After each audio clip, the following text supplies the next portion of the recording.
Hey everybody! I decided that I didn't want to wait until tomorrow for chapter 2, so here we are for chapter 2 of Gathering Blue. I hope you guys enjoy.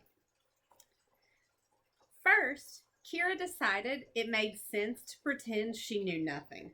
She would go back to the side of the cot where she had lived with her mother and begin to rebuild. Perhaps the simple fact of seeing her there at work would deter the women who hoped to drive her away. Leaning on her stick, she made her way through the crowded village. Here and there, people acknowledged her presence with a curt nod. But they were busy, all of them, at their daily work, and pleasantries were not part of their custom. She saw her mother's brother with his son, Dan. She was working in the garden beside the cot where he had lived with Solora and the Tykes. Weeds had gone untended while his wife had neared her time, given birth, and then died. More days had passed. More weeds had flourished, while he sat in the field with his dead wife and infant. The poles that held the beams entwined had toppled, and he was angrily setting them upright as Dan tried to help, and the younger tyke, the girl named Mar, sat playing in the dirt at the edge. While Kira looked on, the man slapped his son hard on the shoulder, scolding him for not holding the pole straight. She walked past them, planting her stick firmly in the ground with each step, planning to nod if they acknowledged her. But the small girl playing in the dirt only whimpered and spat. She had tried tasting some pebbles in the way of toddlers and had found herself a mouthful of foul tasting grit. The boy Dan glanced at Kira, but made no sign of greeting or recognition. He was cringing from his father's slap. The man, her mother's only brother, did not look up from his labor. Kira sighed. At least he had help. Unless she could enlist her small friend Matt and some of his mates, she would have to do all of her own work. Rebuilding, gardening, by herself, assuming she was allowed to stay. Her stomach growled, and she realized how hungry she was. Rounding the path past a row of small cots, she approached her own location and came upon the black heap of ashes that had been her home. There was nothing left of their household things, but she was pleased to see that the little garden remained. Her mother's flowers still bloomed, and the summer start vegetables were ripening in the sun. For now, at least, she would have some food. Or would she? As she watched, a woman darted out of a clump of nearby trees, glanced at Kira, and then brazenly began to pull carrots from the garden that Kira and her mother had tended together. Stop it! Those are mine! Kira moved forward as quickly as she could, dragging her deformed leg. Laughing contemptuously, the woman sauntered away, her hands filled with dirt-encrusted carrots. Kira hurried to the remains of the garden. She set her water container on the ground, pulled up some tubers, brushed the dirt away, and began to eat. Without a hunter as part of their family, she and her mother had not eaten meat except for the occasional small creature that they could catch within the boundaries of the village. They could not go to the woods to hunt the way men did. Fish from the river were plentiful and easy to catch, and they felt no need of anything more. But the vegetables were essential. She was fortunate, she realized, that the garden had not been entirely stripped during her 4 days in the field. Her hunger satisfied, she sat down to rest her leg. She looked around. On the edge of her space, near the ashes, a pile of saplings stripped of their branches was arranged, as if someone had been preparing to help her rebuild. But Kira knew better. She rose and tentatively picked up one of the slender, pliable saplings from the pile. Vandera emerged immediately from the nearby clearing where Kira realized she had been waiting and watching. Kira didn't know where the woman lived or who her hubby or children might be. Her cot was none of those nearby, but she was very much known in the village. People whispered about her. she was known and respected or feared.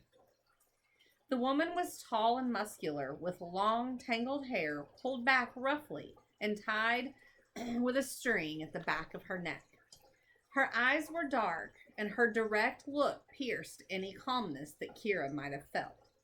The ragged scar that marked her chin and continued down her neck to her broad shoulder was said to be a remnant of a long ago battle with one of the forest creatures. No one else had ever survived such a clawing. And the scar reminded everyone of Vandera's courage and vigor as well as her malevolence. She had been attacked and clawed, the children whispered, when she tried to steal an infant creature from its mother's den.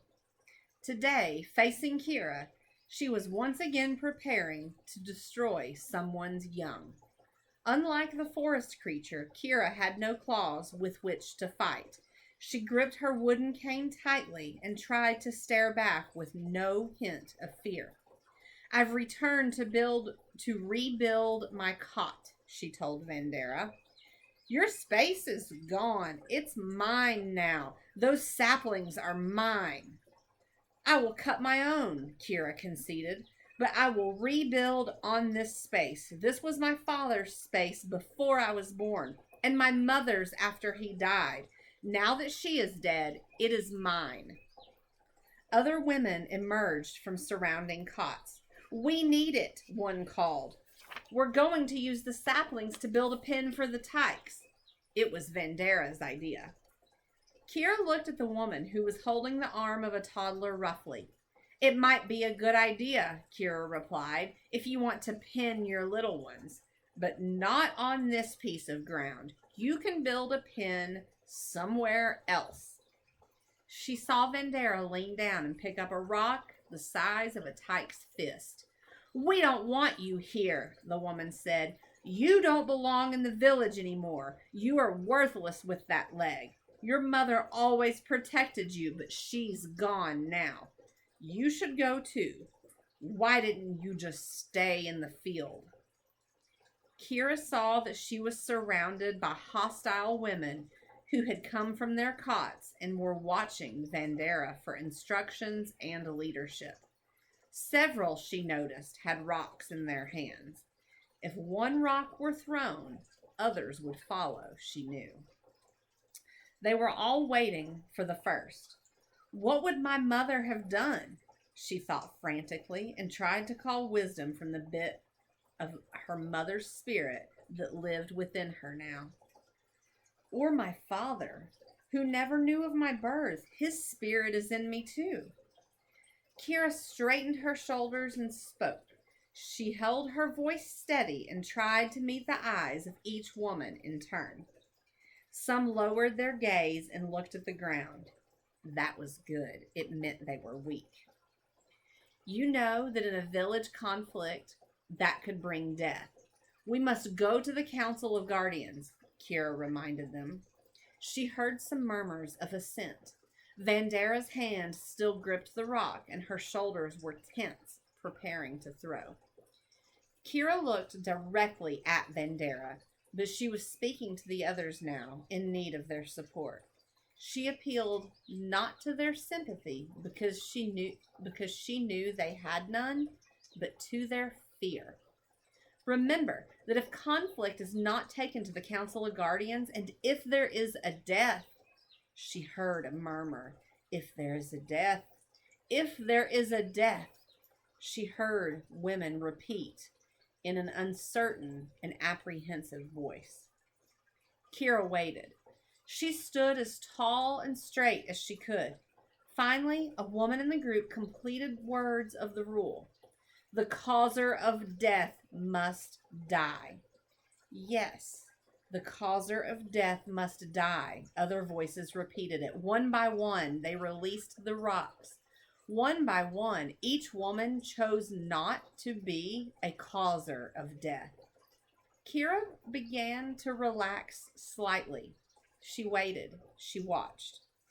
Finally, only Vandera still held her weapon. Glaring, Vandera menaced her. bending her elbow as if to throw. But at last she too dropped the rock on the ground with a slight, harmless toss toward Kira.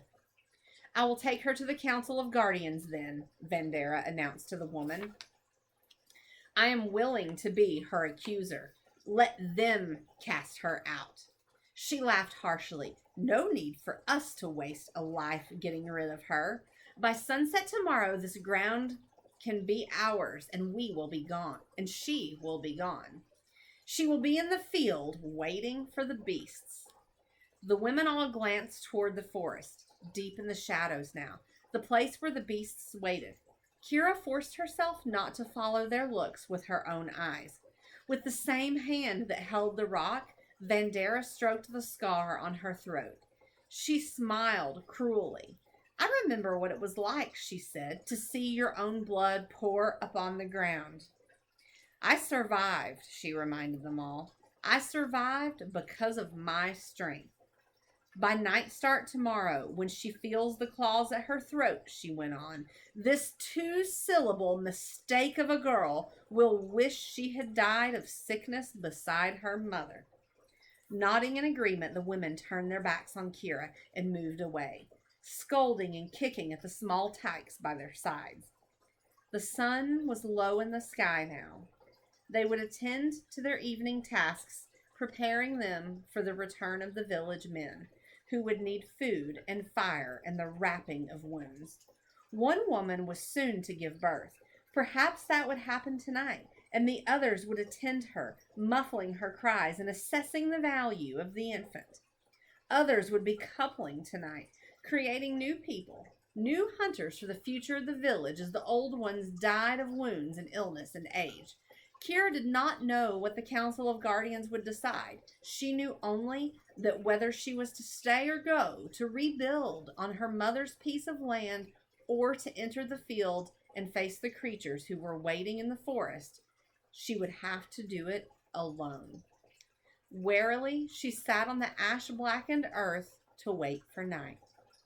She reached for a nearby piece of wood and turned it over in her hands, measuring its strength and its straightness. For a cot, she should be permitted to stay. Or, should she be permitted to stay, she would need some sturdy lengths of solid wood. She would go to the woodcutter named Martin. He had been her mother's friend. She could barter with him, maybe offering to decorate a fabric for his wife in exchange for the beams that she would need. For her future, for the work with which she thought she might earn her living, she would also need some small, straight pieces of wood. This one was too pliable and would not do, she realized, and dropped it on the ground. Tomorrow, if the Council of Guardians decided in her favor, she would look for the kind of wood she needed. Short, smoother pieces she could fit together at the corners. She was already planning to build a new threading frame. Kira had always had a clever way with her hands. When she was still a tyke, her mother had taught her to use a needle to pull it through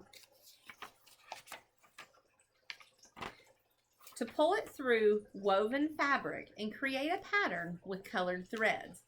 But suddenly, recently, the skill had become more than simple cleverness.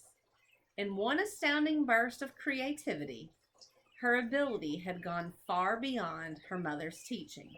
Now, without instruction or practice, without hesitancy, her fingers felt the way to twist and weave and stitch the special threads together to create designs rich and explosive with color. She did not understand how the knowledge had come to her, but it was there, in her fingertips, and now they trembled slightly with eagerness to start. If only she was allowed to stay. That's the end of chapter 2. We will have chapter 3 later.